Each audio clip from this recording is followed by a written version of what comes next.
கைல்சி இன்னைக்கு எபிசோட் எப்படி போச்சு நடச்சும் அப்போ இன்னைக்கு எபிசோட் என்ன காட்டாங்கன்னா அன்போட செல்ஃபோனை லேடிஸ் பாத்ரூமில் வச்சது தர்மலிங்கம் தான் மூர்த்தி தெரிஞ்சுக்கிட்டான். அது தெரிஞ்சு தர்மலிங்கத்தை சட்டையை பிடிச்சி கேட்குறான். அவனும் நல்லவே மாதிரி நடிக்கிறான். உடனே மூர்த்தி வந்து சரி இந்த பிரச்சனை இதோடு விட்டுருங்க, யார்ட்டையும் சொல்ல மாட்டேன் அப்படின்னு சொல்லிட்டு வந்துக்கிட்டு இருக்கான். அந்நேரம் கையில் பார்க்குறாங்க. மூர்த்தி ஏன் டல்லா வரா அப்படின்னு சொல்லி அவங்க அம்மாட்ட கேட்குறாங்க. உடனே மூர்த்தியை கூப்பிட்டு கேட்குறாங்க, என்னாச்சு மூர்த்தி ஏன் டல்லாக வர அப்படின்னு கேட்குறாங்க. உடனே மூர்த்தி வந்து அப்படியே பேச்ச மாத்துறான். இல்லை உனக்கு கல்யாணம் முடிய போதில்ல, அது ஆனந்த கண்ணீர் தான், வேறு ஒன்றும் இல்லை அப்படின்னு சொல்கிறாங்க. இல்லை நீ என்கிட்ட பொய் சொல்கிற, உண்மையை சொல்லி என்ன நடந்துச்சு சொல்ல போறியா இல்லையா அப்படின்னு கேட்குறாங்க. அன்பு பிரச்சனை மாட்டினே அதை நினச்சி ஃபீல் பண்ணுறியா அப்படின்னு கேட்குறாங்க. சேச்சா அதெல்லாம் ஒன்றும் இல்லை அப்படின்னு சொல்லிட்டு இருக்காங்க. இப்போ சொல்ல போறியா இல்லைன்னு சொல்லி திருவி கையில் கேட்டுக்கிட்டே இருக்காங்க. இதை தர்மலிங்க வடிவும் பார்த்துக்கிட்டு இருக்காங்க. ஐயோ அவன் சொல்லிட்டா நான் வசமாக மாட்டிக்கிறோம், நீ உள்ளே போய் பேசாமல் அந்த குட்டையை குழப்பி விட அப்படின்னு தர்மலிங்கம் வடிவை அனுப்பி விட்றான். உடனே வடிவு சொல்கிறாங்க, அவன் என்ன ஏதோ கலப்பில் இருக்கா, அதை போய் என்ன பெரிய பிரச்சனையாக பேசிக்கிட்டு இருக்க, நீ போய் ட்ரெஸ்ஸை மாற்றிட்டு ரிசப்ஷனுக்கு ரெடியாக அப்படின்னு சொல்லி பேச்ச மாற்றுறாங்க. உடனே மூர்த்தியை சொல்கிறேன், ஐயோ நான் கொஞ்சம் டயர்டாக தான் இருந்தேன், வேறு ஒன்றும் இல்லை அப்படின்னு சொல்கிறான். உடனே கையில் சரி அப்படின்னு சொல்லிட்டு ரூம்குள்ளே போயிடுறாங்க.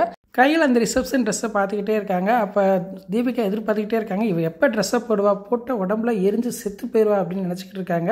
அந்நேரம் எழில் உள்ளே வந்துடுறாரு. எழில் சொல்கிறாரு, இந்த ட்ரெஸ்ஸை நீ போட வேண்டாம் அப்படின்னு சொல்கிறாரு. உடனே தீபிகா அதிர்ச்சியாகிறாங்க.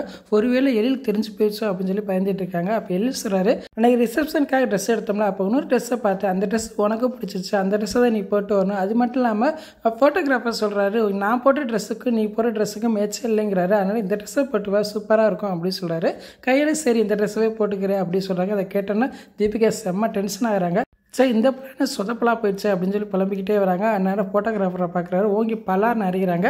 நீ எனக்கு கீழே வேலை பார்க்க வந்தியா இல்லை கையிலுக்கு வேலை பார்க்க வந்தியா, நான் என்ன பிளான் பண்ணியிருந்தேன் தெரியுமா, இப்படி எல்லாத்தையும் சொதப்பிட்டியாடா, அந்த ட்ரெஸ்ஸில் சொல்யூஷன் ஸ்ப்ரே அடிச்சிருந்தேன், அந்த ட்ரெஸ்ஸை மட்டும் கையில் போட்டிருந்தாங்கன்னா இன்னைக்கு எரிஞ்ச சாம்பலாக இருப்பாய், ஒன்றுக்கெல்லாம் போச்சு அப்படின்னு சொல்லி புலம்பிக்கிட்டு இருக்காங்க. அதை வந்து ஆனந்தி கேட்டாங்க. உடனே ஆனந்தி செம்ம டென்ஷன் ஆகிறாங்க. இப்போயே எழில் மாமாட்ட சொல்லி உன்னை கழுத்தை பிடிச்சி விரட்டி விடுறேன்னா இல்லையா பாரு அப்படின்னு சொல்லிட்டு எழில்கிட்ட சொல்ல போகிறாங்க. இதை சிவசங்கரி பார்த்துறாங்க. உடனே தீபிகிட்ட கேட்குறாங்க, ஆனந்தி எதுக்கு வேகமாக போகிற, என்ன நடந்துச்சா அப்படின்னு கேட்குறாங்க. இப்போ தீபிகா நடந்த விஷயத்தை எல்லாத்தையுமே சொல்கிறாங்க. ஆனந்தி மட்டும் எல்லா விஷயத்தையும் சொல்லிட்டா எல்லா பிளானும் சொதப்பிடு, நான் எப்படியா போய் தடுக்கிறேன் அப்படின்னு சொல்லிட்டு ஆனந்தியை பார்த்து பேசுகிறாங்க. என்னாச்சு ஆனந்தி ஏன் இவ்வளோ அவசரமாக போகிற அப்படிங்கிறாங்க. இப்போ நடந்த விஷயத்த ஆனந்தி சொல்கிறாங்க. அந்த தீபிகா அப்படிப்பட்டவளா, இவளை சும்மா விடக்கூடாது, இந்த பிரச்சனை எப்படி ஹேண்டில் பண்ண எனக்கு தெரியுது, நீ யார்ட்டையும் சொல்ல வேண்டாம், சொன்ன எல்லாத்தோட அமைதி கெட்டு போயிடும், பாரு எவ்வளோ சந்தோஷமாக இருக்காங்க பார்த்தியா, கையிலோட கல்யாணத்தில் எந்த ஒரு பிரச்சனையும் வரக்கூடாதுன்னு எதிர்பார்க்குறேன் அப்படின்னு சொல்கிறாங்க. ஆனந்தி அதை நம்பிட்டு சரி நான் யார்ட்டையும் சொல்லலை அப்படிங்கிறாங்க. இன்னும் யார்ட்டையும் சொல்ல மாட்டேன், எனக்கு சத்தியம் பண்ணி கொடு அப்படிங்கிறாங்க. அப்புறம் ஆனந்தி சத்தியம் பண்ணி கொடுத்துட்றாங்க. அப்பாடா இந்த பிரச்சனை ஒரு வழியாக முடிஞ்சா அப்படின்னு சொல்லி தீபிகாவை சிவசங்கரி சந்தோஷப்படுறாங்க.